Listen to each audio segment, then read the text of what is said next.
অথই, না তুই ওসব বাদ দে, চল আগে ক্লাসের দিকে যাই বলে ক্লাসের দিকে চলে গেল। রিয়া, আরে অথই, তুই এত রাগ করছিস কেন? অথই, আমি কোনো রাগ করছি না। ও, আমি আমার ডিপার্টমেন্টে এসে গেছি, তুই তোর ডিপার্টমেন্টে যা। আর হ্যাঁ, ক্লাস শেষে এখানে এসে দাঁড়াবি বলেই অথই নিজের ডিপার্টমেন্টে নিজ ক্লাসরুমে গিয়ে বসলো। ক্লাস শেষ করে অথই রিয়ার জন্য একটা গাছের নিচে একা একা দাঁড়িয়ে আছে। হঠাৎ করে পেছন থেকে কেউ একজন বলে উঠল, হায় লালপরি। অথই কথা বলার শব্দ পেয়ে ভয় পেয়ে পেছন দিকে তাকিয়ে বলল, অথই, কে আপনি? আর এভাবে পেছন থেকে এসে কথা বলছেন কেন? এটা কোন ধরনের অসভ্যতা? রাফান, আমি রাফান চৌধুরী, অ্যাকাউন্টিং ডিপার্টমেন্টের ফাইনাল ইয়ার বলে হাতটা বাড়িয়ে দিল। অথই, আপনি নাম, ডিপার্টমেন্ট এগুলো আমি জানতে চেয়েছি, আর আমি কারোর সাথে হাত মেলাই না। রাফান, সরি, ভুল হয়ে গেছে লালপরি। অথই, লালপরি মানে? আর কে লালপরি? রেগে গিয়ে বলল রাফান, তুমি? অথই, হোয়াট? রাফান, আমার ফ্রেন্ড হতে পারে লালপরি? অথই, ফ্রেন্ড? সরি, আমার কোনো ফ্রেন্ডের দরকার নেই। তাছাড়া আমি কেন শুধু শুধু আপনার ফ্রেন্ড হতে যাব? এ কি আরে পড়ি না। আপনি তো আমার সিনিয়র, সিনিয়ররা ভাই হয়, ফ্রেন্ড হয় না। আর হ্যাঁ, আমি লালপরি না, আমার একটা নাম আছে, ওকে? রাফান, মানছি তোমার কথা, কিন্তু সব সিনিয়র কি শুধু ভাই? বলার আগে রিয়া পেছন থেকে ডাক দিল, রিয়া, অথই চল আমরা যাই। অথই, চল বলেই সামনের দিকে হাঁটতে শুরু করলো। রাফান, তাহলে লালপরীর আসল নাম অথই? নাইস নাম, তবে তোমাকে যে লালপরি বলেই ডাকবো, আর তুমি আমার হবে। এই রাফান চৌধুরী তোমাকে নিজের করে নেবে যেভাবেই হোক। রিয়া, অথই, তোর সাথে ওই ছেলেটা কে রে? অথই, বললই তো রাফান চৌধুরী, ফাইনাল ইয়ারে পড়ে। ইস! রিয়া, কি হয়েছে?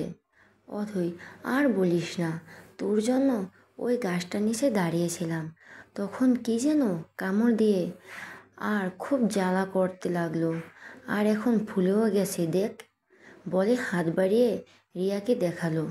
রিয়া, তোকে তো ডাই কামড় দিয়েছে। অথই, ডাই? রিয়া, হ্যাঁ। অথই, ডাই কামড় দিলে এমন হয়? বলে মুচকি হাসলো। রিয়া, এই ডাই কোথায় পাওয়া যায়? রিয়া, গাছে। অথই, চল। রিয়া, কোথায় যাব? অথই, গাছে ডাই আনতে। রিয়া, পাগল নাকি? তুই এখন গাছে উঠে ডাই পারবি না বাবা, তুই চল বাড়ি ফিরে যাই। অথই, না, আমি ডাই আনবো, চল। রিয়া, আমার কথা শোন, ডাই এভাবে ধরা যায় না, তুই বরং বাড়ি গিয়ে বাইরে কোথাও মিষ্টি রেখে দিস, দেখবে সেখানে অনেক ডাই আসবে, তখন ধরিস। এখন চল বাড়ি ফিরে। অথই, আসবে তো ডাই? রিয়া, আসবে, চল এখন। অথই, চল বলে অথই আর রিয়া অটো ধরে যার যার বাড়ি ফিরে আসলো। রাতে, মামুনি, অথই আজ কেমন লাগলো ক্লাস? অথই, ভালো লাগলো। জানো মামুনি, ভার্সিটিতে অনেক মানুষ আর অনেক বড়, আমার ডিপার্টমেন্টও বেশ বড়। খেতে খেতে বলল দিশা। তাই অথই, তুমি কি জানো তোমার বর মানে আমার ভাইয়া কিন্তু ওই ভার্সিটিতে পড়াশোনা করেছে? অথই, তাই? কই, উনি তো বলেনি। দিশা, তুমি জানতে চাওনি তাই। অথই, দূর, এভাবে বসে টেলিভিশন দেখতে ভালো লাগে। আচ্ছা, লুডো খেলে কেমন হয়? দিশা আপু, চলো আমরা এখন লুডো খেলবো বলে রুম থেকে লুডো নিয়ে আসলো। দিশা, দুজনে লুডো খেলা হয়? অথই, দুজন না, তিনজন। দিশা, তিন আর একজন পাবে কোথায়? অথই, বাবা থাকলে বেশ হতো, কি এমন ব্যবসা করে শুধু বাইরে থাকে। আচ্ছা, বাবা নেই তো কি হয়েছে, বাবার ছেলে তো আছে। দিশা, ভাইয়া আর লুডো অসম্ভব। মামুনি, শুনছ? মামুনি, শুনলাম। অথই, আমার ছেলে খেলবে লুডো, হবে না। অথই, হবে, আমি 5 মিনিটের মধ্যে পচা কুমড়োকে নিয়ে আসছে বলে রুমে চলে গেল। রুমে গিয়ে অথই দেখলো পরশ অফিসের ফাইল নিয়ে কাজ করছে। পরশ কিছু বলবে? অথই আপনি খুব ব্যস্ত? পরশ কেন? অথই না মানে বলে পরশের কাছ থেকে অথই ফাইলটা নিয়ে নিল। পরশ অথই ফাইলটা দাও বলছি। অথই না দেব না। পরশ অথই আমি কিন্তু খুব রেগে যাব, আর রেগে গিয়ে কিন্তু। অথই কী করবেন, মারবেন? আপনি ওটা ছাড়া কী পারেন? পরশ আমি সব পারি।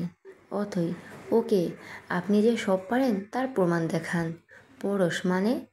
অথই মানে হলো আপনি যে পারেন তার প্রমাণ দেন। পরশ কী করলে তুমি বিশ্বাস যাবে আমি সব পারি? পরশ কী করতে হবে আমাকে? অথই লুডো খেলতে হবে, এবার চলুন। পরশ লুডো না অন্য কিছু বলো। অথই না লুডো খেলতে হবে, চলুন বলছি, চলুন। পরশ ঠিক আছে চলো। বলি পরশ আর অথই নিচে গেল। দিশা আম্মু ভাইয়া, আম্মু পরশ। অথই দিশা আপু 4 জন হয়ে গেছে, এবার খেলা শুরু করি। বলি খেলতে বসলো। একে একে দিশা মামুনি আর পরশের সবার গুটি বের হয়ে গেছে, কিন্তু অথৈর একটা গুটি বের হয়নি। তাই অথৈর মন খারাপ করে বসে আছে। মামুনি এবার দেখবি তোর ছক্কা উঠবে। অথৈ বলছো? মামুনি হ্যাঁ। অথৈ এবার যেন ছক্কা ওঠে বলে দান চাললো। এ ছক্কা উঠেছে আমার, এবার আর একটা ছক্কা, 2 3, 1 ছক্কা 3, এই নিন আপনার। পরশ দাও বলে দান চাললো। এই যে 3। অথৈ আপনি আমার গুটিটাই খেলেন? কত কষ্ট করে ছক্কা তুলেছিলাম, আর আপনি ইচ্ছে করে আমার গুটি খেয়েছেন। আমি খেলবো না বলেই সব গুটি এলোমেলো করে দিল। পরশ আরে কি করছো অথৈ? অথৈ খেলবো না বলে নিজের রুমে চলে গেল। পরশ এই মেয়েটা পুরো পাগলি বলে হাসতে লাগলো। দিশা ভাইয়া তুই কিন্তু ইচ্ছে করে অথৈর গুটি খেয়েছিস, আমারটাও খেতে পারতি। অথৈ আমার গুটি খাওয়া না, এবার তোকে আমি এই রে, আমি ভুলে গিয়েছিলাম যে আমি বাইরে ডাই ধরবো। এ তো সময় ডাই চলে গেছে হয়তো, তাও দেখি একবার বলেই চলে গেল। পরশ আম্মু আমি আসছি বলেই রুমে চলে আসলো। কি ব্যাপার, গেল কোথাও? না, আবার খাতা কলমে আমাকে লুডো বানাচ্ছে। আমি বরং ঘুমিয়ে নেই বলে শুয়ে পড়ল। অথৈ ডাই তো আছে, এখনও যায়নি বলে একটা কৌটাতে ডাইগুলো ধরে কোটার ভেতরে রাখলো। আমার গুটি খাওয়া না, এবার তোকে ডাইয়ের কামড় খাওয়াবো বলে রুমে চলে আসলো। দেখো কি শান্তিতে ঘুমাচ্ছে, ঘুমাও, একটু পর আর ঘুমাতে পারবে না বলে পরশের গায়ে একটা কম্বলটা সরিয়ে ডাইগুলো গায়ের উপর ছেড়ে দিল। এবার বুঝবে কি মজা। রাত 1:25। পরশ কি কামড় দিল, খুব জ্বালা করছে। মনে একটা না অনেকগুলো। কি বলে? রুমের লাইট জ্বালিয়ে দিল। এই তো দেখছি ডাই। সারা গায়ে ডাইয়ে কি করে আসলো? কামড়ের পর কামড় যাচ্ছে বলে গায়ের জামাটা খুলে ডাইগুলো ফেলতে লাগলো। অথৈ কি কেমন লাগছে? এক চোখ খুলে মনে মনে বলল। পরশ এটা নিশ্চয়ই অথৈর কাজ। এই মেয়ে এত পাজি কেন?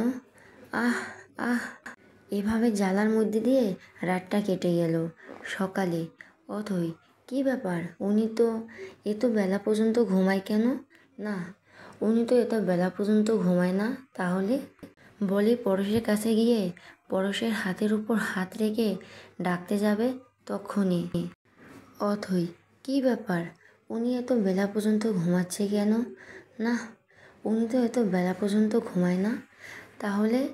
বলে পরশের হাতের উপর হাত রেখে ডাকতে যাবে, তখনই মামুনি অথৈকে ডাকতে লাগলো। অথৈ মামুনি এখন ডাকছে কেন? আগে মামুনির কাছে যাই, তারপর ওনাকে ডাকবো বলেই নিচে চলে গেল। মামুনি ডাকছিলে কেন? মামুনি দরজা খুলতে এই ফুলের গাছগুলো বাড়ির দরজার সামনে রয়েছে, আর তার সাথে একটা ছোট্ট চিরকুট, এতে শুধু লেখা আছে শুভ সকালটা শুরু হোক ফুল গাছের থেকে ফুলের সুবাস নিয়ে। কি দিয়েছে বলো তো? অথই, মনে হয় মামু দিয়েছে। আসলে আর 1 সপ্তাহ পর আমার জন্মদিন না। ছোটবেলা থেকে মামু আমার জন্মদিনে 1 সপ্তাহ আগ থেকে এরকম গিফট পাঠায়। মামুনি, ও চল ভেতরে যাই। অথই, মামুনি তুমি যাও, আমি গাছগুলোকে ওপাশে রেখে আসি। বলে গাছগুলো বাড়ির একপাশে রেখে দিল। হয়ে গেছে, এখন গিয়ে ওনাকে ডেকে দেই। বলে রুমে চলে এলো। কি হলো? উনি দেখছি আরও কম্বল জড়িয়ে শুয়ে আছে। এই পচা কুমড়ো উঠুন, বলে হাতটা ধরতেই। ও মা গো, ওনার দেখছি জ্বরে গা পুড়ে যাচ্ছে। মামুনিকে ডাকবো? না থাক, ডাকলে মামুনি টেনশন করবে। কি করে জ্বর হলো? এতে এমনি অসুস্থ হয়ে যাবে। আমি বরং ওনার মাথায় জলপট্টি দেই। বলি একটা পাত্রে করে পানি এনে ছোট কাপড় দিয়ে মাথায় জলপট্টি দিতে লাগলো। না, অনেকক্ষণ ধরে জলপট্টি দিচ্ছি, কিন্তু জ্বর কমছে না কেন? দিশা আপু? হ্যাঁ, বলি অথই দিশা রুমে চলে গেল। না, দিশা আপু রুমে নেই তো। মামুনি তুমি মামুনি তুমি কোথাও যাচ্ছ? মামুনি, হ্যাঁ, একটু পড়োশের ছোট খালার বাড়ি যাব। ওর খালা নাকি অসুস্থ। তুই কিছু বলছিলি? অথই, না মামুনি, কিছু না, তুমি যাও। মামুনি, হ্যাঁ রে, পরশ উঠেছে? অথই, না। মামুনি, ও উঠলে খাবারটা দিয়ে দিস, আমি আসি, বলেই চলে গেল। অথই, এখন কি করব আমি? ওনার এত জ্বর, মামুকে ফোন করব? না থাক, আমি বরং ডাক্তার আঙ্কেলকে ফোন করি, এখানে আসতে বলি। বলি ফোনটা নিয়ে ফোন করলো। Doctor uncle. অথই, এতদিন পর ফোন, এই আঙ্কেলটাকে ভুলে গিয়েছিস? অথই, আঙ্কেল তুমি একবার আমার শ্বশুর বাড়িতে আসতে পারবে? ডাক্তার আঙ্কেল, কেন, সমস্যা হয়েছে? অথই, তুমি আগে আসো। তুমি ঠিকানা জানো তো আঙ্কেল? ডাক্তার আঙ্কেল, হ্যাঁ জানি, তোর বিয়ের সময় গিয়েছিলাম। তুই একটু অপেক্ষা কর, আমি আসছি। 40 মিনিট পর বাড়ির কলিং বেল বাজতেই অথই, ডাক্তার আঙ্কেল তুমি এসেছো? দরজা খুলে বলল। ডাক্তার আঙ্কেল, কি হয়েছে? অথই, বলছি এসো তুমি আমার সাথে। বলি ডাক্তার আঙ্কেলকে রুমে নিয়ে গেল। ডাক্তার আঙ্কেল ওনাকে দেখে, না, ওনার খুব জ্বর, বলে কাঁদতে লাগলো। ডাক্তার আঙ্কেল, কান্না করিস না মা, আমি দেখছি। বলি ডাক্তার আঙ্কেল পরশকে দেখলো। কখন থেকে জ্বর এসেছে? অথই, জানি না, শুধু জানি জ্বর এসেছে। ডাক্তার আঙ্কেল, আমি একটা ইঞ্জেকশন দিয়ে দিচ্ছি, তুই ওকে হালকা পানি দিয়ে সারা গা মুছে দিবি। অথই, হ্যাঁ আঙ্কেল, ইঞ্জেকশনটা আসতে দিও, ওনার ব্যথা যেন না লাগে। ডাক্তার আঙ্কেল, দেবো আসতে, ইঞ্জেকশন দেব। তুই ওকে খুব ভালোবাসিস? অথই, ভালোবাসা কি আমি জানি না, কিন্তু আমি যখন ওনার কাছে আসি তখন আমার কেমন যেন ভালো লাগে। ওনাকে শুয়ে দিতে ইচ্ছে করে, ওনাকে জ্বালাতে ইচ্ছে করে, ওনার নিঃশ্বাস ছোঁয়া নিতে ইচ্ছে করে। ওনার কষ্ট হলে আমার অনেক কষ্ট হয়। কেন হয়? এটা কি ভালোবাসা? জানি না, মনে মনে বলল। ডাক্তার আঙ্কেল, অথই, হ্যাঁ ডাক্তার আঙ্কেল, ইঞ্জেকশন দিয়ে দিয়েছি, এখন জ্ঞান না ফিরলেও সন্ধ্যার মধ্যে জ্ঞান ফিরে আসবে।